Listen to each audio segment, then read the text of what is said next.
Welcome to Arte's Pan-European interview in collaboration with 6 media partners. Today we are at the NATO headquarters to meet with the Secretary General of the North Atlantic Alliance. Goeiedag, Mark Rutte. Thank you very much for welcoming us here at the NATO headquarters in Brussels. Welcome. I'm here today with 2 colleagues, Philippe Renier from the Belgian newspaper Le Soir. Good morning. And Zoltán Molnár from the Hungarian news platform Telex. And so during the interview there will be also questions from other media partners. Very good. But my first question to you, Mr. Rutte, do you think it's possible that there is a peace agreement between Russia and Ukraine before the end of the year? It's difficult to predict because to get there you need also the Russians and it's always a bit unpredictable. What I do know is that the Americans and the Europeans and the Ukrainians are working day and night to get it done, making progress. A lot of work being done now on the security guarantees, as you know, to make sure that post a potential peace deal or a long-term ceasefire, Ukraine will stay strong. And the Russians will never try again to attack Ukraine. So that's all being worked on now. But let me not predict. I think it's very difficult to say. But the Russians are refusing any troop deployment in Ukraine as a security guarantee. Well, I stopped a long time ago to try to understand what the Russians are saying and not saying, etc. I think it's good that we are now really concentrating on getting a strong package on paper. And of course, there will be compromises have to be made here. You cannot end a war without a compromise. But on the important issue of the security guarantees, the reconstruction of Ukraine, I really think big progress was made over the last 2 weeks. Europe has tried to be part of the negotiations from the outset. But are Europeans actually taken seriously by Washington? And can they influence the negotiations in any meaningful way? Yes, and the Europeans are taken seriously by the Americans. Of course, there was this big frustration for about over 70 years that we were not paying the same as the Americans were paying on our collective defense. But particularly since the summit in The Hague, Europe has really stepped up. Example of stepping up. The coalition of the willing is a European-led coalition by the French, the Brits and the Germans. And we have seen Europeans stepping up when it comes to the collective defense of the eastern flank with Eastern Sentry. So all of this gives credibility to the European voice in NATO, also when it comes to the Americans. As Ukraine said it's willing to give up its aspiration to NATO, Europeans are discussing a European-led peacekeeping force. What would be this force? How would it work? And would it work outside NATO? The Washington Treaty and also the summit in 2024 clearly stated there is this irreversible path of Ukraine into NATO. That has not changed, but fact of life is also that a couple of countries, Hungary and others and the US, have stated that they do not think there can be consensus on this now. They are withholding their support on that consensus, which they have every right to do. And that's why you need to look for alternatives. And the alternative is the security guarantees. And they will work, the ideas they work like this, that as a first layer of defense you have a strong Ukraine armed forces. The second layer will be this European-led coalition of the willing. What it exactly will be is also being hammered out now, so I cannot give you all the details of that, but we are really making progress there. I think even huge progress over the last 10 days.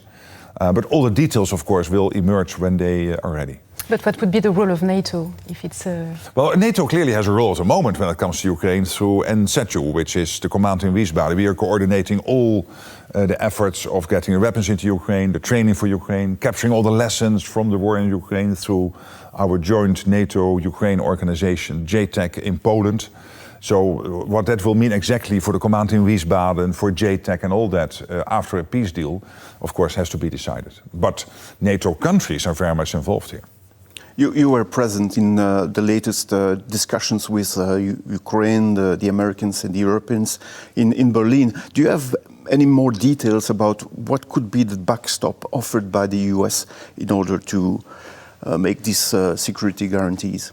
Yes, I have, but again, I feel not at liberty to go too much into in detail. But the thinking is this, that if not NATO, we have to make sure that Ukraine has the security guarantees in place, that Putin understands, I cannot try this again. It cannot be a repeat of Minsk II, and that's why we are doing this. Still on NATO's accession for Ukraine.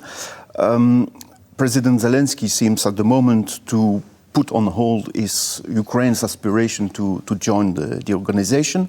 But doesn't that feed Putin's narrative that he had to start his special military operation in order to push back an aggressive NATO, quote unquote? No, I mean, that was a totally crazy statement, because NATO is a defensive alliance.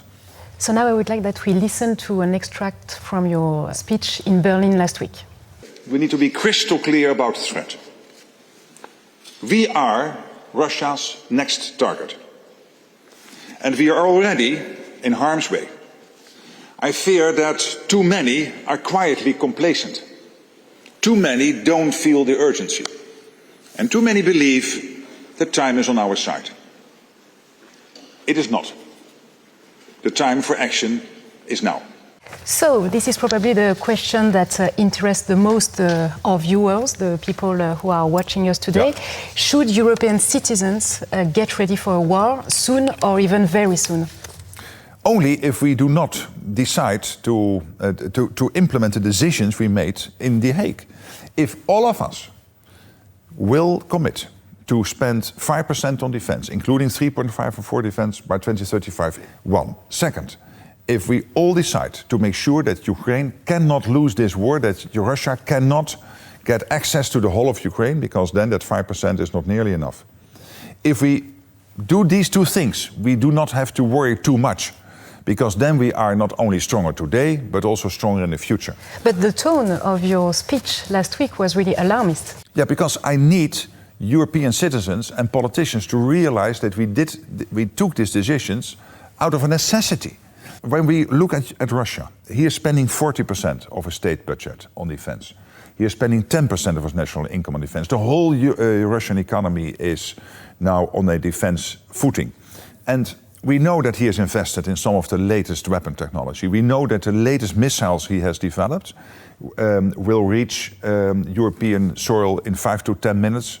It means that, and they come down with 5 times the speed of sound. You cannot take them out with our conventional air defense systems. So this whole thinking that, for example, Brussels or London or Valencia is not on the front line, is not on the eastern flank, is wrong. We are all on the eastern flank. The difference between Vilnius and Valencia is 5 minutes. But still, some may say that it's too alarmist, that NATO, as you said, is already the superpower compared to Russia, and that these defense spending, the rise of these defense expenditures will only benefit the industry. Well, so make sure that you spend it in such a way, like Belgium, by the way, is doing, and others, with your defense industrial base, that you spend it in such a way that you have a little bit of a defense dividend coming out of all these investments. Nothing is against that. But, I mean, if you are worried that your defense industry will grow because of this, then don't spend it, but then accept that you have to speak Russian maybe in 5 or 10 years. That's the simple reality, and I cannot make it even any nicer.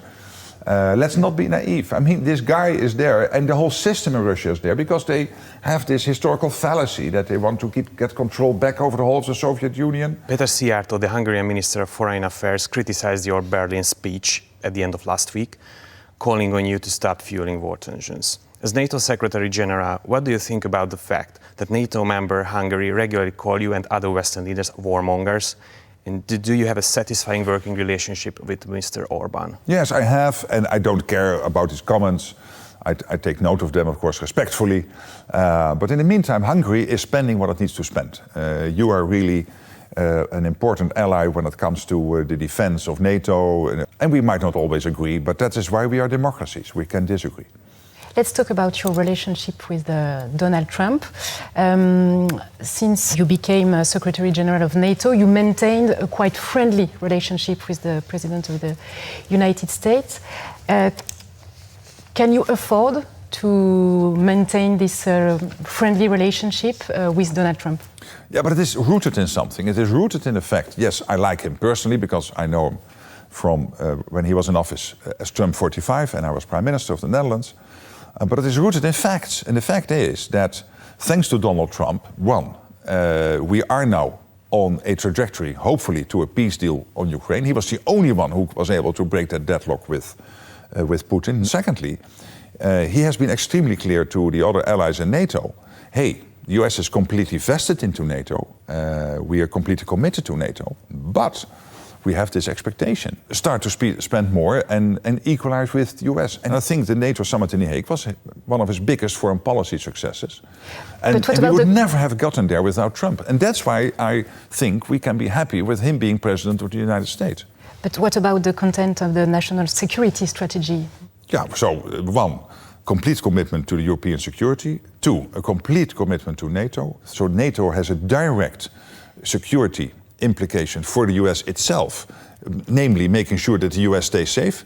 So that's all in the NSS.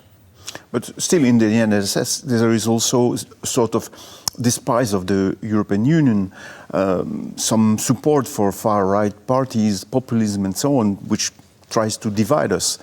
And also the commitment, like the Secretary of War, Pete Hegseth, said here precisely at NATO in February, that the conventional defense of the old continent won't be offered by the US anymore. Yeah, not solely.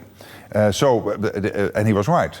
Europe has to step up, and we are stepping up. But the US has also made clear, when it comes to the nuclear, but also to the conventional defense of NATO territory in Europe, we will be there. So we have, as we speak, 85,000 US soldiers all over European NATO territory. That is a huge investment of the United States in NATO. What Pete Hegseth was saying, over time, you guys need to take more of that defense upon yourself, and he's right. That's only logical. Will that number remain the same, more or less? Well, I don't know what exactly will happen with the numbers. What I know is that with all the investments we are making at the moment, that some of these capabilities, some of these enablers, we can do ourselves, which is only logical, because the US also has to look what is happening, pivot towards the situation in the Indo-Pacific.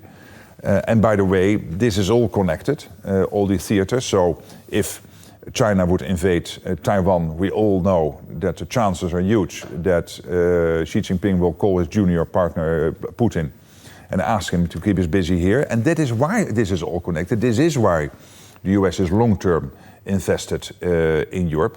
About the NSS, we have a question from our Italian partner, Internazionale.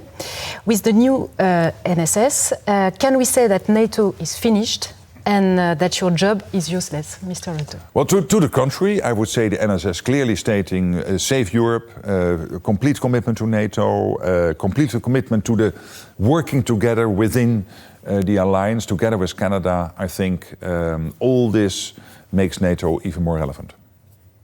I have two interconnecting questions from our partners. The first is from IR, from Latvia. Right. They asked that after a massive incursion of Russian drones into Poland's territory, NATO announced a new operation called Eastern Sentry. What have been the main results and challenges after 2 months? And the Spanish ELPA is asked, what capabilities does NATO have to counter the hybrid warfare that Russia is already waging against Europe? We have seen extra capabilities and resources being supplied to the national eastern flank and to the collective defense of the eastern flank through NATO since Eastern Sentry was launched by many allies within NATO. And you have also seen the first deployments of drones and anti-drone technologies to make sure that we can defend ourselves better, learning from the war in Ukraine. On the hybrid warfare, many hybrid activities are now being deployed by the Russians. We see this all over NATO territory. I can assure you that NATO collectively, and I cannot always tell you exactly what we are doing, but that we are sure, you can be assured that we do everything to protect ourselves and to discourage our adversary from continuing. Thank you very much, Mr. Rutte, for your time. Thank you to our media partners, and see you next time for another Pan-European interview.